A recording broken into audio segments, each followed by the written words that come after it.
Welcome to Solutions to an Inconvenient Truth. An inconvenient truth, as I'm sure you know, is the idea that we have a very severe, frightening global warming problem. But our program is not about worrying about it, it's about doing something about it. So we're very interested in solutions. And I'm Judi Friedman, chairperson of PACE, People's Action for Clean Energy.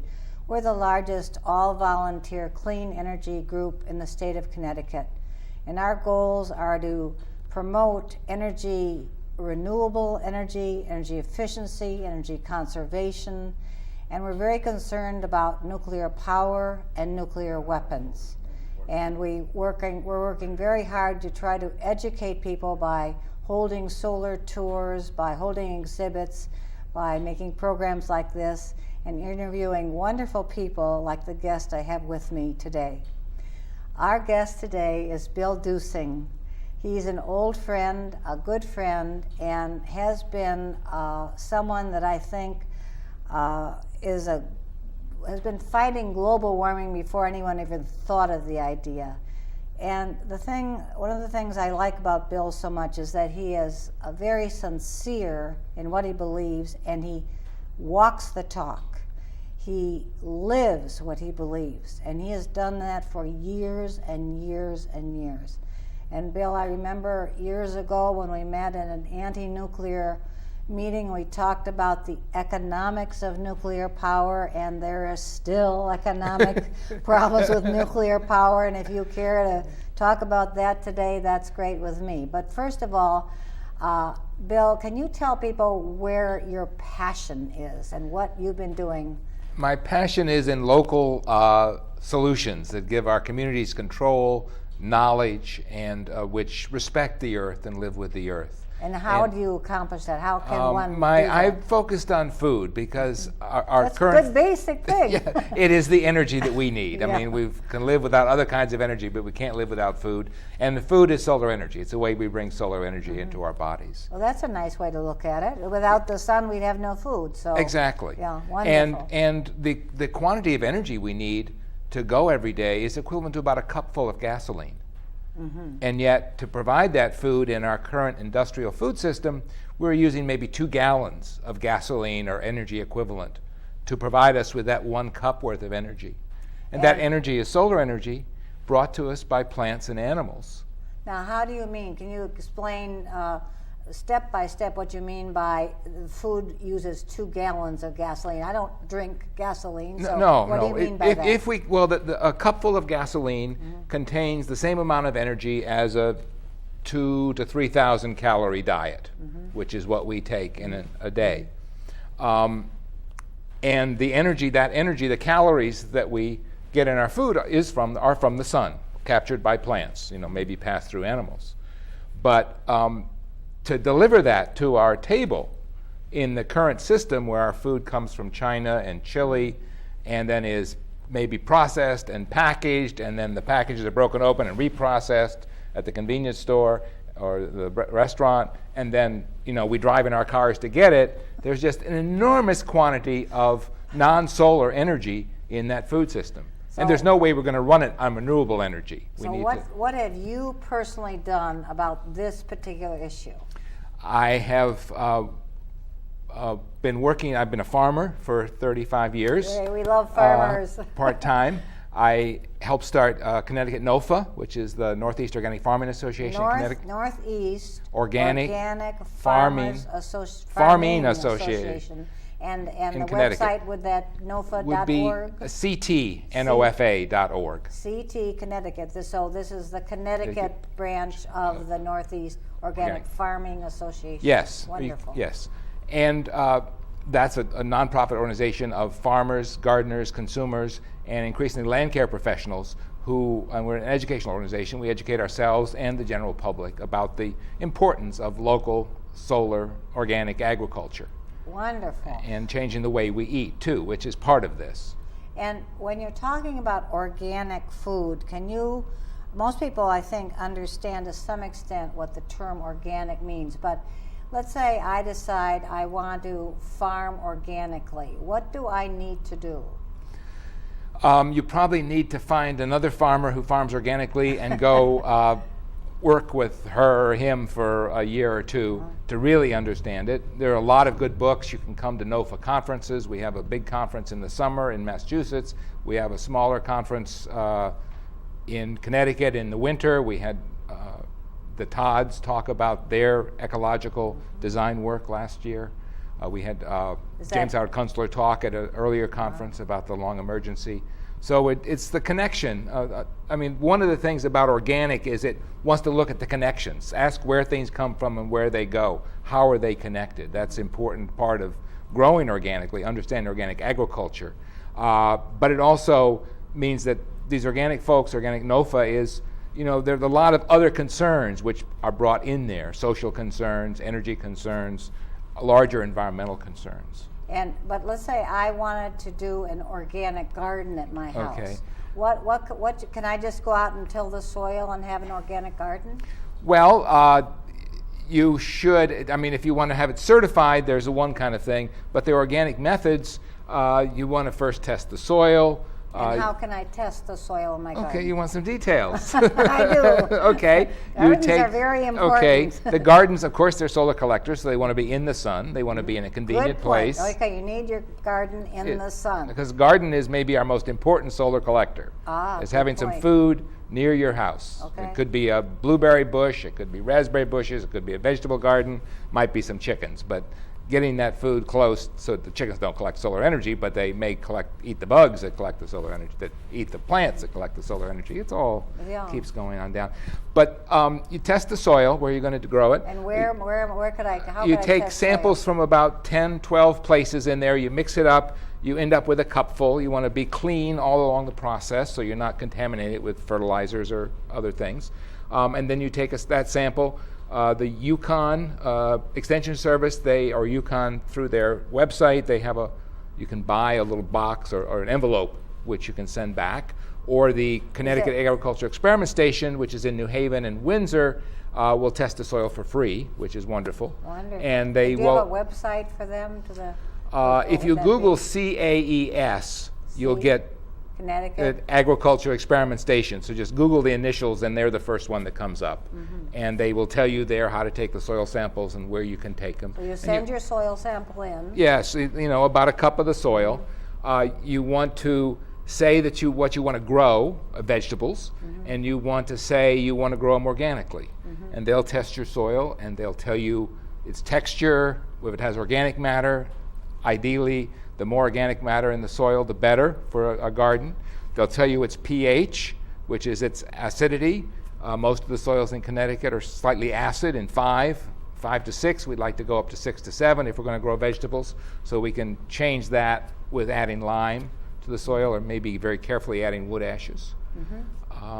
Or over the long term, if you add leaf compost, which is that recycling using nature's fertilizer, which is leaves in this region, over the long term will also moderate the pH and bring it into a good range. Wonderful, wonderful. Okay, so now we have our soil sample. We have maybe some lime if we need it. We have some leaves. And now what do we do to make a healthy, Bill really knows about a healthy organic garden. So now what do we do now to get a really healthy organic garden? A lot of people, first, if you're trying to grow it in your lawn, you want to get rid of the grass. And there are two ways that people do it. One, I think the best way is to remove the sod, put it in your compost pile, and you'll bring that back, an inch or two with the grass roots. Remove all the grass, take it off, and compost it. Yeah, and then you want to dig up the lower area, enrich it with lime if you need it. It'd be good to add some compost, and there are places that sell compost, or unless you have your own leaf compost or food waste compost. Get all your neighbors to contribute the leaves. Yeah. And you want to loosen the soil if you can, mix that compost in, and what a lot of people do is they grow in beds, which are maybe 3 to 4 feet wide and as long as is convenient, and you sort of loosen that soil, maybe lower the ground on both sides by adding some of the topsoil, the best soil from each side, to this bed, and then it's just a little area that's heaped up which you don't walk on again, so the soil stays loose. Nice. It's really best not to rototill the soil, just to handle it very gently. because the soil is alive. It's got 6 billion living things in a handful of soil. And it's those bacteria and fungi and the protozoa in there which carry on the processes which release the nutrients which allow plants to grow if they have this soil life there. So you can't have healthy food unless you have a healthy soil. Indeed, That's yes. number one. Yes. It's like a person can't think or work well unless he is healthy body. Yes, and it's very equivalent, the soil and ourselves. You want a varied diet. You want to not have too much fat or too much sugar. You want real stuff. And that's why you do the pH test. Yeah, that's part of it, yeah. Okay, now I have my soil already. Now let's say I want to have a vegetable garden. I want organic garden. What do I do? Organic, the main thing people know about organic is you don't use pesticides. And what if I get bugs? Well, you can pinch them off. You can spray them off with a hose. There are lots of sort of simple home solutions for different things using garlic sprays or pepper sprays. And there are an increasing number of plant-based pesticides that if you have a specific pest, that you can get an organic solution which is made out of plants or made out of organisms that are in the soil, which are effective in. But in the home garden, that isn't so much of a problem because there's so few plants, you can do it by hand mostly. We have some friends who have chickens, and they're very helpful in helping to get bugs off the plants as long as they're not in the garden too long. Yes, as long as they don't eat the plants. And they eat ticks too. Yes, yeah. Wonderful. In fact, I'm now moving. I have my laying hens in movable houses around my farm, mostly to get rid of invasive plants that have taken over some areas. But I imagine the ticks are a side benefit of that. Oh, yes. So you have chickens at your farm. Yes. And you have them in movable, like cages? They're little houses. One is actually a trailer, a little camp trailer. Looks sort of like an old Conestoga wagon with laying nest boxes in one end and roosts for the night. So I can lock them up to keep them safe from the animals. And then outside, at daytime, they go outside with a movable fence so I can move them around the farm. So you get the ground fertilized. Indeed. You get rid of the bad bugs. Yes, and I get fresh eggs. And fresh eggs, and you get rid of invasive plants. Yes, yeah. All with chickens. Yeah, it's good to do a lot of things at once. And you can really, that's another sort of organic strategy is to sort of mix this up. And if you're getting rid of your waste in your garden, that's another thing. If you're getting your exercise, if you're teaching your children about respect for nature and our relationship with nature, which is the garden is one of the best places to learn that. There are lots of benefits to it. Wonderful. And a lot of people have never had a fresh egg. Can you describe a fresh organic egg? What's the difference between that and an egg that we would buy at the store? Well, the eggs at the store, most of those chickens are inside their whole lives. They never see outside. They never see daylight. They have dim bulbs to keep them laying long enough. And the atmosphere. Very tired. I think they might. And the air is awful. The one I was in, large, 500,000 chickens. Oh. But the chickens that I have, they're outside. The yolks are very deep yellow orange because there's they eat green plants. So there's a lot of carotene in there. The yolks are firm. The whites are firmer. They taste great. They have a wonderful flavor. Yes. Now, what does all this have to do? Here we are, an energy organization. What we've talked about? The garden and the soil and having an organic garden. We're talking about raising chickens. What does that have to do with energy, with global warming? It has two things. One is, I talked about before, we're using this 2 gallons of gasoline to deliver a cup's worth of energy each day to us, so that if we can remove that energy by getting our food from our communities and growing some and supporting the small farmer down the block and going to the farmer's market in town, joining a CSA, learning how to forage. There are lots of ways to interact differently with food than we are now. So we sort of remove that energy from the food system. Like the fancy restaurants that have now decided they're not going to serve bottled water, they're going to serve tap water. Yay. And just remove that energy from the system. And that's what we need to do.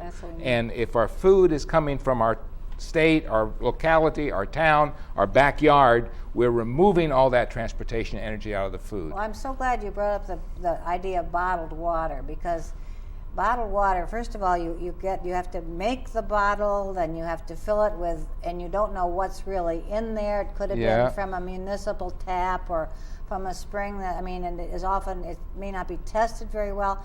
Then you have to dispose of the bottle, and all this involves a tremendous amount of energy, and the water may not even taste as good anyway. Yeah, and so often healthy. It's on a truck coming down from Maine to Connecticut. Our water is fantastic. And socially, it really makes sense to have our tap water be healthy and drinkable. Yes. And, to the extent it's not, there are certainly very effective filtering solutions to make the tap water certainly wonderful and drinkable. Can you tell me about an effective solution for making drinkable tap water?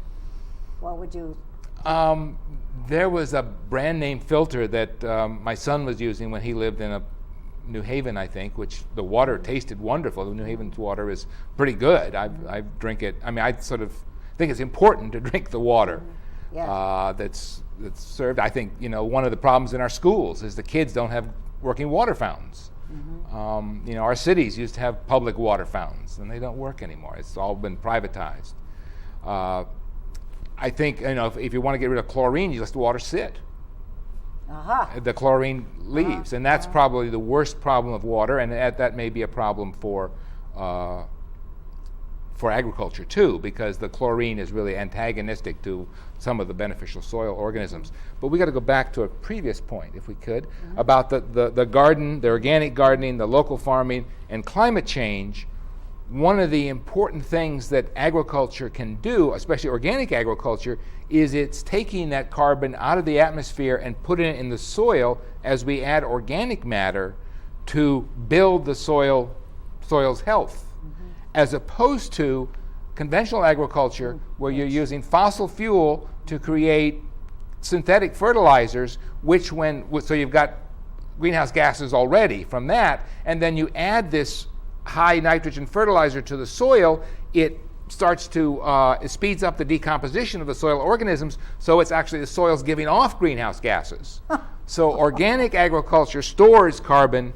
Conventional agriculture releases it in large quantities, especially the anhydrous ammonia that's used to grow, tons and tons of corn, millions of acres of corn, which is why the sort of corn ethanol is probably a soil destruction mechanism for our country. Yes, it's not a good idea. No. No, I don't think so either. Using less energy has made sense since 30 years we first met. All right, can you tell us more ways in your life that you conserve energy or use less energy? If you don't mind sharing personal details. I know, looking at your shirt. I don't iron. Use a clothesline to dry clothes most of the time. Clotheslines are great. Clotheslines, solar clothes dryers. If we think about them that way, we realize what they are. And I really enjoy being out. It's another excuse to be outside and enjoy the outdoors, which is one of the key features of my life. You have to use a lot of shaving? Shaving, no. Although energy consumption is my energy, I don't like to do all that. Let's see, growing a lot of our food is one of the things we do. I was going to say one of the best, which is probably not the place to say it, is that we don't have a television. And so we've eliminated all that energy, and that sort of energy is on all the time, even if the television is not on. The phantom modes. That's right. I couldn't think of it. We like to stay home. We really enjoy where we are and don't travel so much. Someone likes to stay home. Wonderful. And, read, just simple stuff. There's lots of ways to sort of take some of the stuff out of your life. We hate to shop. So. You enjoy the nature around you. Yes. And the animals. Do you have other animals besides chickens? Not right now. I have in the past. Have pigs, I had pigs for a lot of years. With movable pens again. Too, yes, right? again, and to recycle food waste and leaves from the cities into compost, which then went back to gardens to store that carbon and also make plants grow. Wonderful. And make the beds of fertile areas of my farm, which I'm still growing on from having had those pigs there years ago. Wonderful. Also, the building of your house. Can you tell us a little about some of the materials that went into your home? Is it passive solar? It's mostly passive solar, yes. Although I have a wood backup, and I have a little gas backup if I'm not there for the wood, but I don't use that much. It just made sense to face the house south, and you get that warm winter, which is so wonderful. This is and also a house like, right here. This is a model house. This is facing south, and the sun streams in the winter, and then the overhangs keep the high summer sun from coming into the house. So this is a passive solar house. Yes. Also, and like with yours. a berm in the north. I don't have a berm in the north to with a berm in the north to protect the house from the north winds, and you can have trees. The cooling of the earth in the summer, and the warmness of the earth in the winter, and then pine trees in the back to keep the winds down. To keep the winds down, right. And smaller houses. That's one of the key. My house is small, and I think people have too much space. Cars are too big. The houses are too big. We need to sort of just find things that we don't need, that are extraneous, that are making us unhappy rather than happy, and try to live more locally in many ways. Wonderful, wonderful way to live. There's a wonderful book, The Not So Big House. I haven't seen that, but I look for that. And there's a wonderful quality about a house that's not so big. You communicate with the people in it and live maybe a little more close. Yeah, it's also easy if you don't have so much stuff. You don't have that television you need the whole room for. You don't have to clean as much. Yes. So you don't have to use as many cleaning products, so you save energy that way. The other thing about my house, which maybe you were asking about, is it has a lot of local materials. Some logs that came from our property that we got took to the sawmill, some other logs that I got from somewhere else in Connecticut, and a bunch of recycled things I was able to find and reuse. So mahogany from the Pacific and... I don't have that, no. No. I got pine from Oxford. It's very important, I think, to look at our total lifestyle from the time we get up in the morning until we go to bed, and think before every action, what effect is this having on the world, on my environment, on my community, on my family, on myself? Am I eating wisely? My effect. Are the clothes I'm buying smart choices from the point of view of how they were made, how they came to me? Are these the kinds of ideas that Yeah. And I think there are four things I think that we should think about in our stuff. I mostly use it about food, but it would fit with clothes and a lot of other things. Knowledge is really important, and our current society is making us ignorant. I mean, we don't know where our food comes from, we don't know what pesticides on it, we don't know where our energy comes from.